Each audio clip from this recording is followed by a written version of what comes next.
Muy bien, estamos sin duda monitoreando la situación ocurrida el fin de semana en Ecuador. El vicepresidente de ese país, Jorge Glass, el ex vicepresidente, para ser más preciso, solicitó asilo político en la Embajada de México, llegó a la embajada y estando allí solicitó el asilo. El asilo fue concedido por el gobierno del presidente López Obrador y Ecuador, en una acción muy extraña, por decirlo menos, tomó la decisión de entrar en la Embajada de México. Y eso, sin ser yo un especialista, entiendo que es una flagrante violación al derecho internacional. Pero mejor acudir al mundo diplomático y a los especialistas en estos temas para que nos expliquen ante qué estamos. El ex embajador del Perú ante la OEA, el embajador Harold Forsyth, tiene nuevamente la gentileza de atendernos el día de hoy. Embajador Forsyth, un gusto conversar con usted. Muy buenos días. Buenos días, Carlos. Un saludo. Embajador, ¿existe alguna duda respecto a que Ecuador violó flagrantemente el derecho internacional al entrar por la fuerza a la Embajada de México?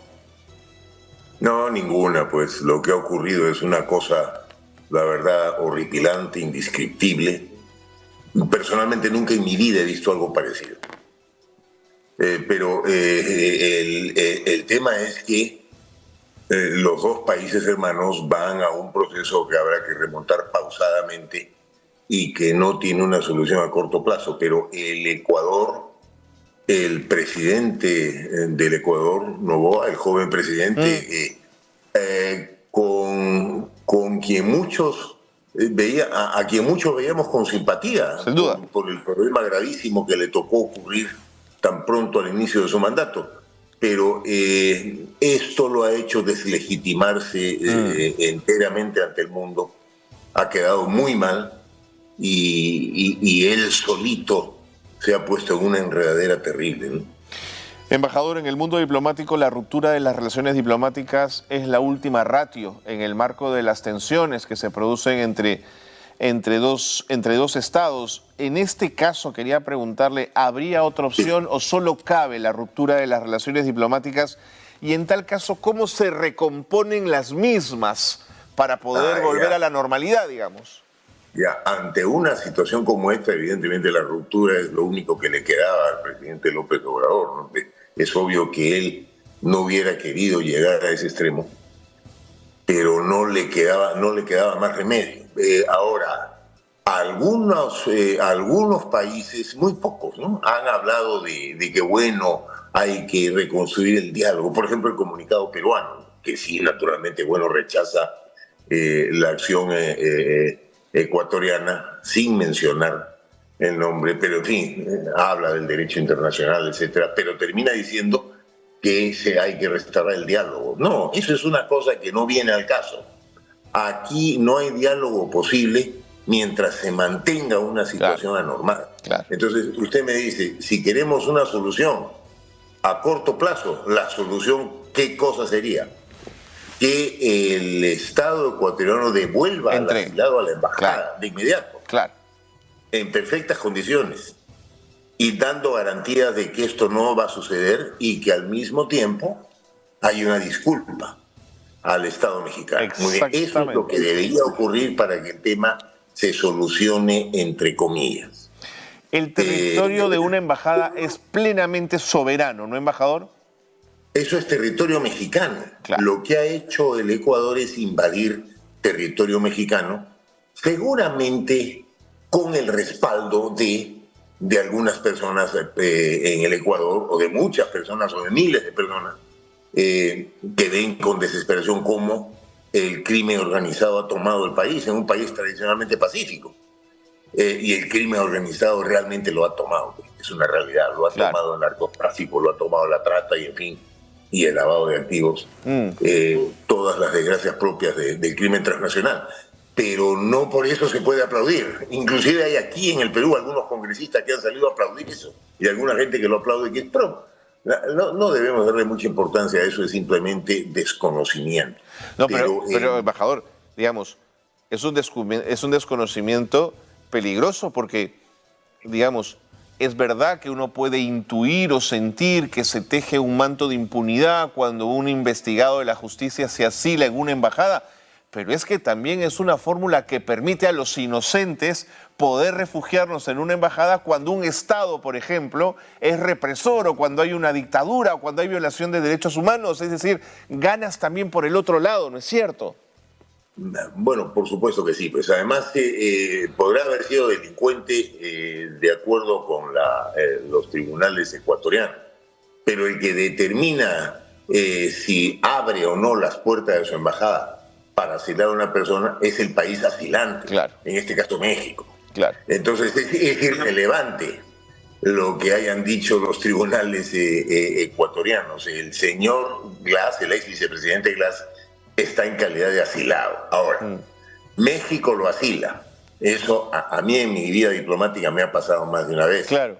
Que entra una persona y al cabo de unas horas el Perú decide si se le da asilo o no. Pero ese es el primer paso.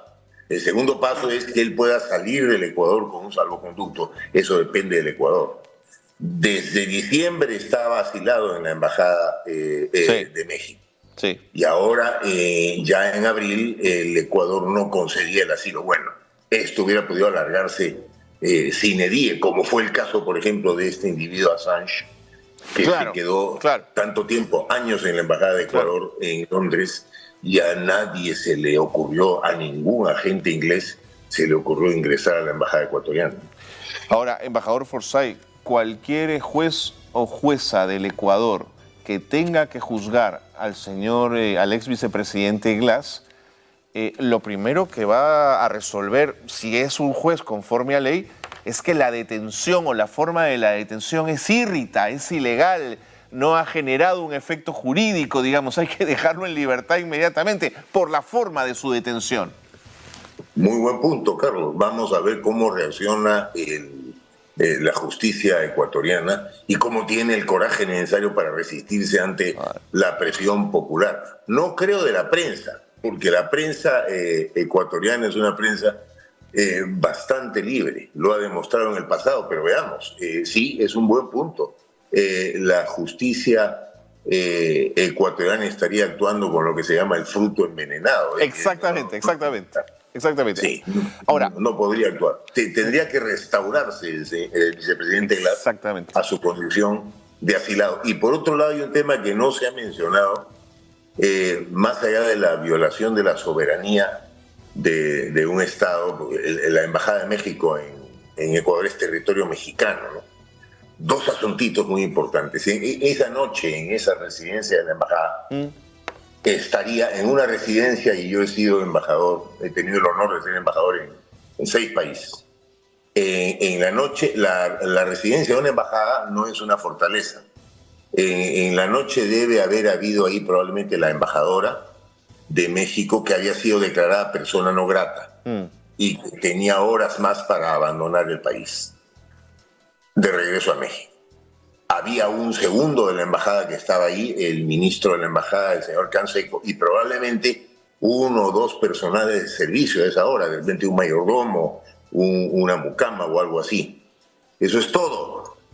Y el ataque ecuatoriano ha sido pues un chiste. Oh, sí, claro. Han entrado con una brigada de policías apertrechados hasta los dientes. Sí, claro. La verdad que es una tomadura de pelo, ¿no? Es una tomadura de pelo, la verdad, en fin, es incalificable. ¿Puede México acudir a cortes internacionales para hacer valer sus derechos? ¿Qué cortes serían? La Corte Internacional de Justicia de La Haya. ¿Es allí? Sí, tengo entendido que ya inició el proceso. Y con seguridad el Ecuador lo va a perder. Seguro. Lo que ha hecho el Ecuador es una ignominia. Y el otro punto que no se ha mencionado es que el asilo diplomático, es porque hay 2 cosas. Una cosa es la inviolabilidad del espacio físico de una misión diplomática. Muy bien. Pero la otra es que el asilo, como figura del derecho internacional, es una institución nuestra, latinoamericana. Sí, señor. Nosotros la hemos desarrollado desde hace muchas décadas. Recordemos el famoso asilo de Haya de la Torre. Claro. En la Embajada de Colombia durante 5 años. Por supuesto. Mi padre me contaba que la embajada estaba rodeada de policías. lógicamente, hasta que el gobierno de día otorgó el salvoconducto y ya la torre se fue. Es una institución nuestra, entonces lo que ha hecho el Ecuador nos afecta a todos nosotros. A todos nosotros, a los que creamos y desarrollamos ese concepto jurídico, ¿no? Embajador, me quedan pocos minutos, pero no quiero desaprovechar la oportunidad de estar junto a usted conversando de estos temas respecto a la decisión del gobierno mexicano que alega que se ha identificado un incremento sustancial de peruanos que están llegando a México y que están haciendo actividades distintas a las permitidas en su condición de visitante, sin permiso para realizar acciones remuneradas. Están pensando exigirle visa a los peruanos. ¿Qué reflexión le genera? Tengo entendido que ya la decisión estaba tomada, no estoy muy informado, pero es evidentemente una decisión de México. Si es que hay peruanos que están actuando allá irregularmente y seguro pues en este tema de extender los alcances del crimen transnacional que a nosotros también nos afecta tantísimo, obviamente. Es posible pensar que México ha tomado una decisión así, de exigir visa a los peruanos. Bueno, seguramente tiene una razón y sobre eso las autoridades peruanas deberían conversar. Lo que sí me parece también una reacción absolutamente improcedente es, porque tú has hecho esto, ahora yo voy a hacer lo mismo. ¿Pero el concepto de reciprocidad no entra a tallar en este caso? Pero entra a tallar sobre la base de una voluntad política. Reciprocidad no necesariamente. Estados Unidos hasta ahora pide visa a los ciudadanos del Perú para entrar a Estados Unidos, sin duda alguna. Y sin embargo, a los norteamericanos que vienen al Perú no se les pide visa. Vamos a hablar de poner reciprocidad de Estados Unidos, sería pues una locura. Estados Unidos exige visa a la mayor parte de países del mundo. Claro, pero Estados Unidos es un país con un peso específico, ¿no? México es uno de nuestros pares, digamos. Que nos pida visa a México es casi un insulto, ¿o no, embajador?